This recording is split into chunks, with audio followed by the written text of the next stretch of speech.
Assalamualaikum warahmatullahi wabarakatuh. Hadirin yang berbahagia, kini kita hidup di masa pasca COVID-19. Bahkan kita sebetulnya masih berada pada fase COVID-19 meski sudah mau memasuki new normal. Pada masa ini kehidupan normalnya berbeda dengan kehidupan normal sebelumnya. Kehidupan normal saat ini harus dihadapi dengan pola, cara, strategi, siasat, tradisi, dan budaya baru. Kenapa demikian? Karena kita belum betul-betul bebas dari pandemi ini. Penularannya masih berlanjut, bahkan ada yang masih tinggi, ada yang merah, ada yang kuning, ada yang hijau, ada yang hitam. Kita harus disiplin mengikuti protokol seperti mengenakan masker, mencuci tangan dengan sabun, jaga jarak, meninggalkan kerumunan, memelihara daya tahan tubuh, mengembangkan pola hidup positif thinking, mengisi waktu untuk hal-hal produktif, dan lain sebagainya. Kita paham bahwa kehidupan normal baru yang ditempuh dalam rangka menjaga keseimbangan antara penularan COVID dengan daya tahan negara dari keberlanjutan yang membutuhkan dana tidak sedikit. Hal itu baru dapat diatasi ketika perekonomian dalam perdagangan, industri, dan lainnya berjalan dengan normal. Sebagai warga negara yang baik, kita wajib memberi dukungan dalam menghadapi problem yang demikian. Oleh karena itu, dalam menghadapi kehidupan normal baru ini, maka pertama kita harus memanfaatkan pendidikan ibadah Ramadan. Sebulan yang lalu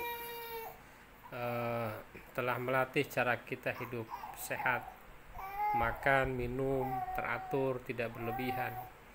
Kita isi perut sepertiga untuk air, sepertiga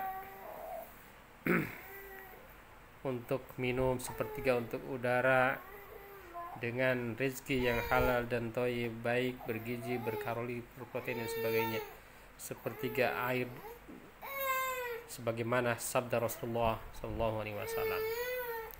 Bahkan para peneliti menyebutkan bahwa kesehatan itu berkaitan erat dengan makanan, dengan kesehatan. Puasa juga telah melatih kita untuk taat kepada aturan. Ketika kita berpuasa betul-betul, kita semua dalam kondisi disiplin, amanah, tidak berani makan dan minum, melakukan hal-hal yang membatalkan sekalipun tidak ada yang melihatnya. Sikap disiplin ini seyogianya menjadi modal kebiasaan atau tradisi kita dalam menghadapi kehidupan new normal baru. Dalam berpuasa kita dilatih untuk bertawakal dan bersabar, pasrah, tunduk menjalani perintah Allah dengan penuh kesabaran dan keyakinan bahwa di balik ibadah puasa yang kita kerjakan ada hikmah yang Allah berikan kepada kita. Hal itu kita gunakan dalam menjalani masa sabar tinggal di rumah. Sabar kita harus melaksanakan ibadah-ibadah dengan berbagai aturan, dengan berbagai protokol, suka atau tidak suka. Wa asa an takrahu syai'an wa huwa khairul lakum wa asa an tuhibbu syai'an wa huwa syarrul lakum wallahu ya'lamu wa antum la ta'lamun. Kita jangan buru-buru menilai bahwa normal baru ini kehidupan yang tidak wajar, melainkan kita boleh jadi kehidupan normal baru itulah sesungguhnya kehidupan yang benar. Adanya wabah COVID-19 yang demikian besar, yang demikian luar biasa kita rasakan, ini belum berakhir. Mungkin ini merupakan cara Tuhan untuk mengembalikan kehidupan kita kepada cara yang benar, yaitu kehidupan yang dibenarkan oleh agama, pertimbangan kesehatan dan berbagai ilmu lainnya. Kehidupan normal masa lalu yang kita jalani, yang kita anggap sudah benar, ternyata menurut agama dan pertimbangan ilmu lainnya boleh jadi harus dikoreksi. Kenapa? Karena manusia sendiri tidak mau mengoreksi kesalahan kehidupannya dan tidak mau kembali kepada pola hidup yang benar, karena di dalamnya ada kepentingan jangka pendek yang hilang. Dalam keadaan demikian, maka Tuhan harus mengoreksi dan meluruskannya dengan caranya sendiri, di luar cara yang bisa diprediksi oleh manusia, yaitu virus corona yang tidak terlihat oleh mata, dalam suasana sunyi senyap, tanpa peralatan dan biaya yang besar, yang membuat segala daya upaya manusia tidak ada gunanya lagi. Semua ahli kesehatan di dunia telah mengerahkan seluruh kemampuan tertingginya, namun vaksin anti corona belum ditemukan. Memang amat dahsyat cara kerja Tuhan, karena pergeseran kehidupan manusia sudah demikian baru dari kehidupan Tuhan, maka cara mengembalikannya juga butuh waktu sampai manusia betul-betul insaf kembali ke jalan Allah Subhanahu wa taala. Innallaha la yastahi ay yadriba mathalan ma ba'udatan fama fawqaha fa ammal ladzina amanu faya'lamuna annahu al-haqqu min rabbihim wa ammal ladzina kafaru fayaquluna madza arada Allah bihadza mathala yudillu bihi katsiran wa yahdi bihi katsiran wa ma yudillu bihi illa al-fasiqin. Pada ayat itu Allah menjelaskan bahwa Allah menciptakan ba'udah yang lebih kecil daripada itu, makhluk yang amat kecil, semacam nyamuk, yang menurut Ahmad Mustafa Al-Maraghi dalam tafsir Al-Maraghi dikatakan al-jarathim allati la tura illa bi al-minzar al-mukabbir, yaitu virus yang tidak bisa dilihat kecuali dengan alat pembesar. Ayat tersebut menimbulkan dua sikap. Pertama, sikap menghargainya dengan meyakini di balik ciptaannya berupa virus ada hikmah dan kemaslahatan di dalamnya. Kedua, bagi orang kafir sikap menganggap sepele, hina, tak ada guna, sehingga mereka menjadi tersesat karenanya. Dari berbagai tulisan yang hampir kita baca tiap hari, mengembalikan kita kepada kehidupan yang benar. Ternyata wabah ini mengembalikan kepada kehidupan yang benar. Dalam beragama nampak kita makin matang, dewasa dan komprehensif, yakni keberagamaan yang melihat hukum Tuhan secara holistik, bahwa melaksanakan perintah Tuhan bukan hanya dengan ibadah ritual saja, melainkan dengan upaya menjaga kesehatan, menjaga jiwa, menjaga diri dari bahaya juga sama dengan melaksanakan Tuhan. COVID-19 telah mengembalikan kita kepada pola hidup yang sehat dan disiplin, mengembalikan fungsi orang tua sebagai pendidik utama, mengingatkan kita agar lebih banyak memberikan perhatian dan membahagiakan keluarga, mengingatkan kita tentang pentingnya kerjasama, mengingatkan para ilmuwan tentang perlunya terus berinovasi, menyadarkan dunia bahwa penguasaan dunia dengan pendekatan senjata tidak efektif lagi, dan mengingatkan bangsa di dunia bahwa yang akan keluar sebagai pemenang adalah yang memiliki keunggulan inovasi dan kerjasama yang luas. Yang kedua, bahwa upaya menghindari wabah COVID, kita dianjurkan belajar, bekerja, dan beribadah di rumah.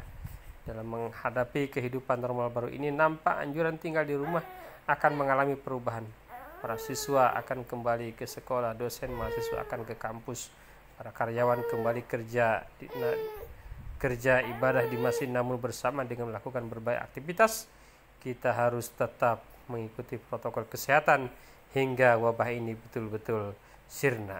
Kebiasaan tinggal di rumah dalam arti menahan diri untuk tidak keluar rumah hakikatnya adalah puasa dalam arti luas.